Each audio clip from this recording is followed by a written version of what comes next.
नमाज में खुशू का मामला बाद में आता है। सबसे पहले जिस चीज़ पर आपको ध्यान देना है वो ये है कि आप रोज़ाना बिना ताख़ीर किए 5 वक्त की नमाज़ पढ़ें। अपनी नमाज़ों को क़ज़ा होने से बचाना आपका सबसे पहला गोल है। आप रोज़ाना बाकायदगी के साथ नमाज़ पढ़ेंगे तो ही आहिस्ता आहिस्ता खुशू की तरफ आप बढ़ेंगे। आप ये सोचकर नमाज ही नहीं पढ़ेंगे कि अभी तो मेरी नमाज़ों में कामिल खुशू नहीं है, इसलिए मेरी नमाज़ों का कोई फ़ायदा नहीं है, तो आप खुशू में कैसे बेहतर बनेंगे। आप जहाँ भी हों, जो भी काम कर रहे हों, जब नमाज का वक्त हो जाए तो आपने फ़ौरन सब कुछ छोड़कर अपनी नमाज अदा करनी है। आपकी दुनिया के गिर्द आपकी नमाज़ें नहीं घूमनी चाहिए, बल्कि आपकी नमाज़ों के गिर्द आपकी दुनिया घूमनी चाहिए। नमाज आपकी सबसे पहली तरजीह होनी चाहिए।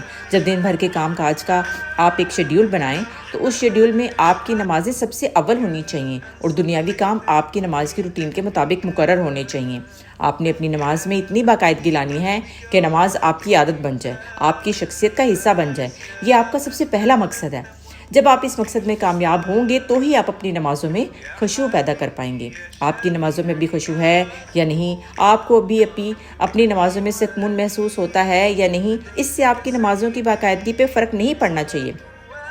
फ़र्ज़ करें कि आप खुशू के अभी सबसे निचले दर्जे पर हैं। कभी आपकी नमाज़ों में खुशू होता है और कभी नहीं होता। कभी आप अपनी नमाज़ों में सुकून महसूस करते हैं और कभी नहीं करते। फिर भी नमाज नहीं छोड़नी है आपने। ये समझें कि नमाज छोड़ने का आपके पास कोई ऑप्शन ही नहीं है। चाहे आपकी नमाज अदना दर्जे की हो, लेकिन नमाज होनी ज़रूर चाहिए। मैं ये हरगिज़ नहीं कह रही हूँ कि आप अपने खुशू को बेहतर बनाने की कोशिश ना करें।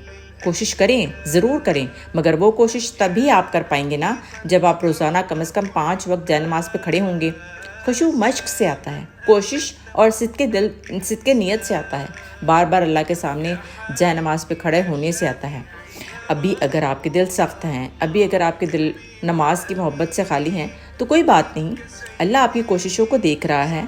जब आपका नमाज़ पढ़ने को दिल नहीं चाहता, जब आप नमाज के मामले में सुस्ती महसूस करते हैं, लेकिन इसके बावजूद भी आप खुद को घसीट कर जाए नमाज पर खड़ा करते हैं और नमाज पढ़ते हैं, तो अल्लाह आपकी इस कोशिश को भी देख रहा होता है। आपका दिल क्या चाहता है, इसे पसे पुश डालकर आप अपने रब की अताअत करते हैं।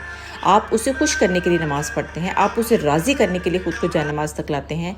जब अल्लाह आपकी इस लगन, कोशिश और जज्बे को देखेगा तो वो यकीनन आपको नमाज में खुशू के बेहतरीन दर्जे से नवाजेगा। आप उसकी रज़ा पाने के लिए इतनी कोशिश करेंगे तो वो आपकी मदद क्यों नहीं करेगा। उसका वादा है कि उसकी मदद उन लोगों के लिए है जो उसकी राह में जद्दोजहद करते हैं, जो उसकी रज़ा पाने की कोशिश करते हैं, जो उसकी मोहब्बत में जान लगा देते हैं। बस नमाज़ों से अपना रिश्ता ना तोड़ें, ये शैतान का वसवसा है, ये शैतान की सरगोशी है। नमाज़ों में, क़याम में, क़ौमे में, रुकू सुजूद में, इन सब में बेहतरी आहिस्ता आहिस्ता आएगी इंशाअल्लाह।